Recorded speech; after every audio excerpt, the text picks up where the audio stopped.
Moi, si je comprends ce texte, Dieu veut me le faire comprendre, ce texte. C'est-à-dire que mon corps, moi, a besoin de l'eau pour vivre. C'est mon élément principal, l'eau. Si vous ne buvez pas, vous mourrez. On peut rester des jours sans manger. Mais si vous restez 3-4 jours sans boire, vous mourrez. L'eau, c'est ce qui fait vivre l'humain, le corps. Ça veut dire que le pécheur, ce qui le fait vivre, c'est le péché.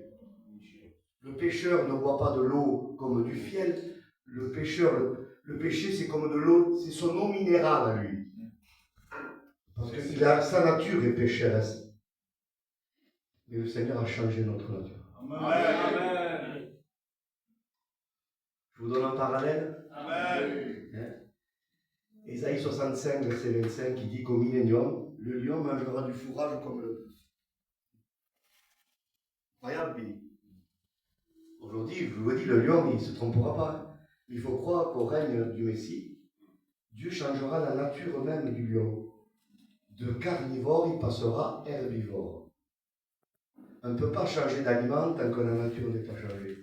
Mais Dieu nous a donné une nature nouvelle. Amen. C'est pour ça qu'il dit, soyez avec moi, je vais terminer, je pense qu'il y en a largement assez ce matin. C'est pour ça qu'il dit en Ésaïe 55, verset 2, venez vous délecter des mets succulents. Ça paraît simple dans le français, des mets succulents, c'est très beau.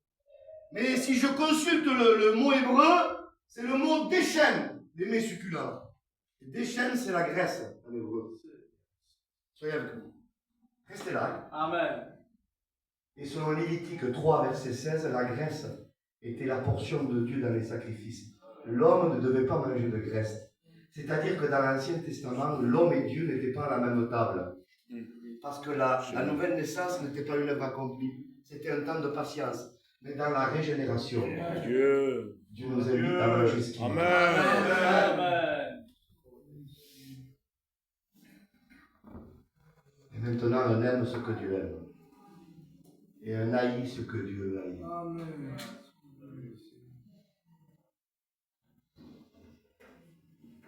Romains 5, verset 5, et je termine. Ce coup-ci, c'est vrai. Hein? Il dit que l'amour de Dieu est répandu dans nos cœurs par le Saint-Esprit. Amen. L'amour de Dieu. Mais l'amour de Dieu, pour voir si c'est l'amour de Dieu a une spécificité. L'amour de Dieu est saint. Parce que Dieu est amour. 1 Jean 4, 8. Mais Dieu est saint. Lévitique 20, verset 26. Mais Dieu est juste. Romains 3, verset 26. Et Dieu est sévère. Romains 11, verset 22. Dieu est tout ça. Et il nous a donné sa nature. Vous savez à quoi on reconnaît si on est animé de l'amour de Dieu? Et je le crois, moi, ce matin. On est tous animés de l'amour de Dieu. Mais la preuve que dans l'amour de Dieu, c'est que l'amour de Dieu consiste à haïr le mal. On ne peut pas aimer Dieu et aimer le mal. Si j'aime Dieu et j'aime le péché, ça veut dire que je n'aime pas Dieu.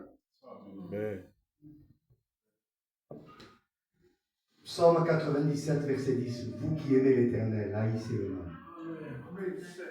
Amos 5, verset 15. Aimez le bien, haïssez le mal. Romains 12, verset 9. Que votre amour soit sans hypocrisie. Ayez le mal en horreur.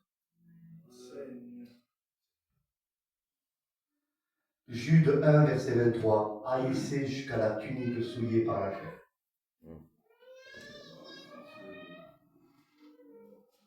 Parfois, on dit qu'on haït le mal, mais parfois, les frères, on haït plus la conséquence du péché que le péché lui-même.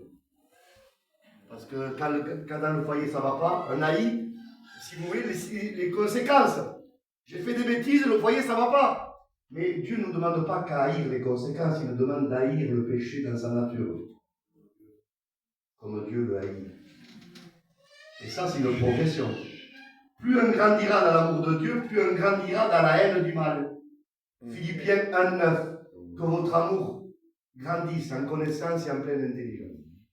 Et plus l'amour de Dieu grandira, plus la haine du péché grandira. Plus la haine du mal grandira. Et c'est ce qu'on appelle la séparation. Je vous donne un autre texte. 1 Jean 2, 15. Celui qui se rend celui qui aime le monde et les choses qui sont dans le monde, l'amour du Père n'est pas en lui. On n'aurait pas parlé comme ça, les femmes. Moi, sans la Bible, tu sais comme j'aurais parlé, Billy, en agitant, mon frère. T'aimes un peu le monde, mais je sais que t'aimes Dieu. Nous, on parle comme ça. Dieu ne dit pas ça. Il dit que celui qui aime le monde et les choses qui sont dans le monde, l'amour du Père n'est pas du tout en lui. Pas du tout. Pas un peu, pas du tout. Parce que l'amour de Dieu est saint.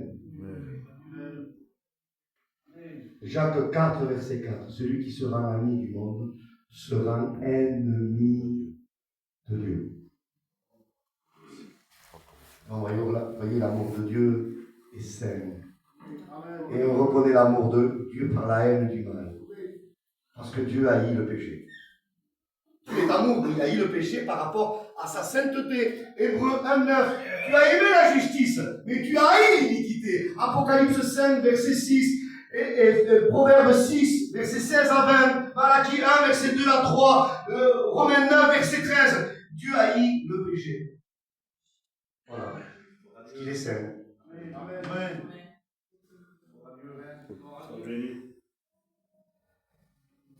Je vous donne 2 textes de pluie et un prix. C'est promis. Regardez ce que dit le psalmiste. Et là, il faut que j'explique après ce. Je ne vais pas vous lancer ce verset et pas l'expliquer. Parce que si je vous dis ce verset et je ne l'explique pas, vous allez avoir des incompréhensions. Et j'ai appris, Dieu m'a appris, que quand on cite certains versets, il faut les expliquer. Hein? Donc je vous le cite et après je vais vous l'expliquer. Parce que si je ne vous l'explique pas, vous n'allez pas comprendre. Vous êtes là tous? Amen. Psaume 139, verset 22. Le psalmiste, animé des sentiments de Dieu, va dire aux hommes pécheurs, aux hommes méchants, je les hais d'une parfaite haine. D'une haine parfaite. Parce que tout ce qui vient de Dieu est parfait. Même sa haine est parfaite. C'est extraordinaire, hein, c'est extraordinaire. Jacques 1, verset 17. Toute grâce excellente